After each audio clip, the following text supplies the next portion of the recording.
여러분, 예금자 보호한도 금액 여러분들도 5천만 원으로 알고 있죠. 예, 저도 5천만 원으로 알고 있습니다. 이게 거의 얼마예요? 2001년이니까 뭐 2022년이잖아. 20년 넘게 5천만 원에 묶여 있습니다. 그래서 예금자 보호한도를 좀 늘려달라 이런 이야기를 굉장히 많이 나왔었습니다. 경제력도 20년 만에 엄청나게 커졌는데 왜 예금자 보호한도는 안 늘려주냐 이거죠. 안 늘려주냐. 예금자 보호한도라는 게 예금자 보호제도 뭐 이런 게 그냥 간단하게 말하면요. 금융위기가 나서 그 은행이 망했어. 그래도 나는 내가 받을 수 있는 예금 보호는 5천만 원까지 이렇게 보호받을 수 있는 게 예금자 보호제도입니다. 그런데 이 보호제도가 좀 늘어날 가능성이 있어 보입니다. 무슨 얘기냐 여러분, 고승범 금융위원장이 예금자 보호 한도 확대의 필요성이 제기되고 있다 이렇게 이야기하면서 말입니다. 예금자 보호 한도를 늘리자 이렇게 제안을 했습니다. 그렇게 되니까 이게 뭐 여기에 담당 기관이 예금보험공사잖아요. 예금보험공사가 연구 용역을 줬어요.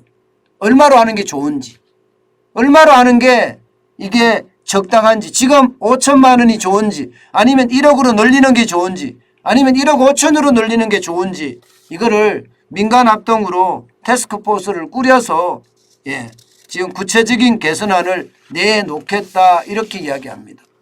이게 여러분 예금자 보호한도를 5천만 원에서 1억으로 올리는 게 이게 쉽지 않은 게 말입니다. 쉽지 않은 게 이게 쉽게 말하면 은행의 부담이 굉장히 커지는 것도 있고요. 여기에다가 이 모랄 해저도 있을 수가 있습니다. 왜냐하면 예금하는 사람들 입장에서는 금리 많이 주는 쪽으로만 계속 찾아가요.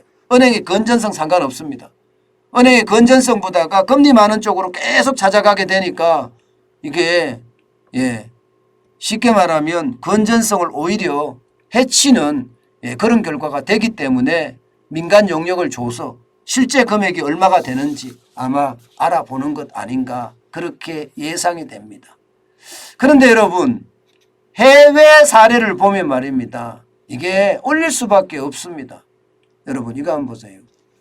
우리나라는 예금자 보호 한도 금액이 5천만 원이라서 5천만 원이라는 것은 1인당 국민소득의 지금 1.3배 정도밖에 안 됩니다. 1.3배. 그런데 일본은요. 1,000만행이거든요. 1인당 국민소득의 2배입니다. 2배. 2.2배입니다.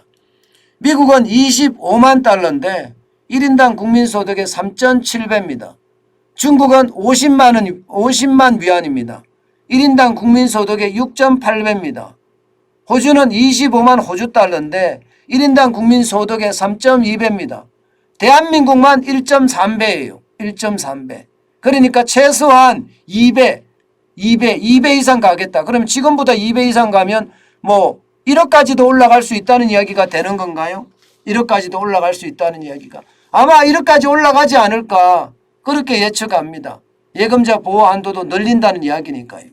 다른 나라들이 이만큼 올라가 있기 때문에 우리도 똑같이 늘리지 않겠느냐 이렇게 예상합니다. 예상합니다. 게다가 말입니다. 게다가 이게 여러분 우리나라 보부예금 규모입니다. 보부예금 규모. 보부예금이라는 게 결국 말입니다. 예금자 보호 한도 금액을 지금 쉽게 말하면 내주는 그런 적금이라고 이야기할 수가 있습니다. 예금이라고 이야기할 수가 있습니다. 그 예금이 2001년에는요 50조 2천억 원이었는데 2020년에는 거의 5배 늘었습니다. 5배. 5배 맞죠? 2,535조 4천억까지 늘었습니다. 5배 가까이 늘었습니다.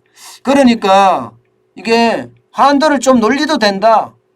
예, 2,535조 4천억까지 됐으니까 이제는 뭐 5천만 원이 아니라 더 많은 금액도 물어줄 수 있는 것 아니냐. 그렇기 때문에 좀 늘리자. 뭐 이렇게 얘기하는 상황이죠. 아마 제 생각에는요. 늘릴 거예요. 많이 늘릴 수밖에 없고 늘려야지 이게 쉽게 말하면 안심하고 은행에다가 저축을 하지 않을까. 이런 것도 이제 선진국이라고 했으니까 선진국을 닮아가는 게 맞잖아요.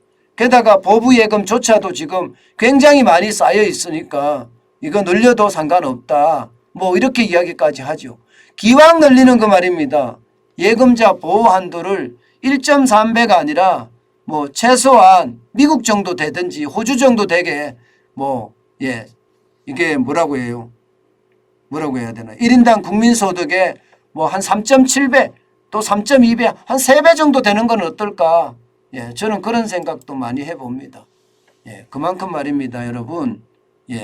그만큼 예금자 보호 한도도 늘어날 것으로 그렇게 보입니다.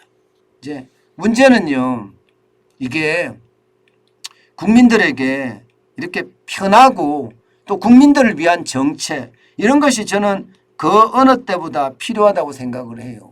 물론 이렇게 되면 예금자 보호 예금을 넣어야 되잖아요. 그죠?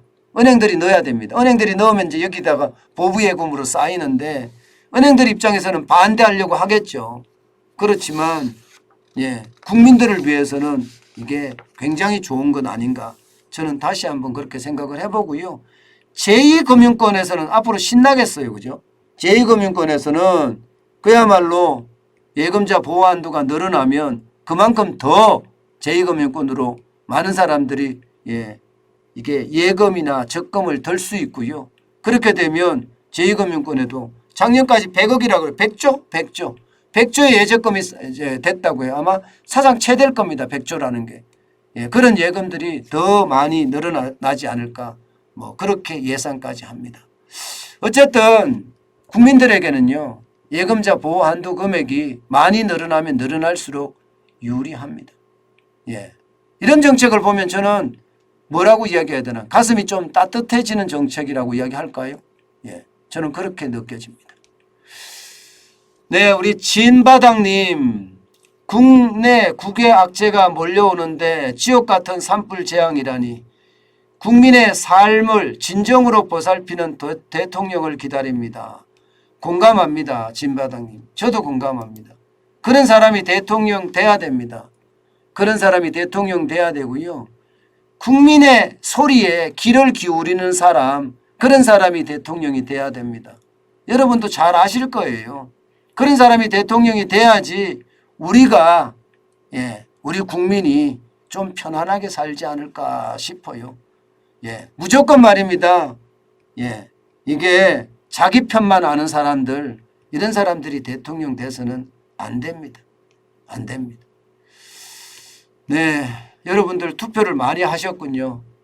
빨리빨리 여러분들 하시는 게 좋을 것 같습니다. 저도 사전투표 하려고 합니다. 사전투표 하려고 합니다. 뭐 그 정도 못 믿으면 저는 안 된다고 생각을 해요.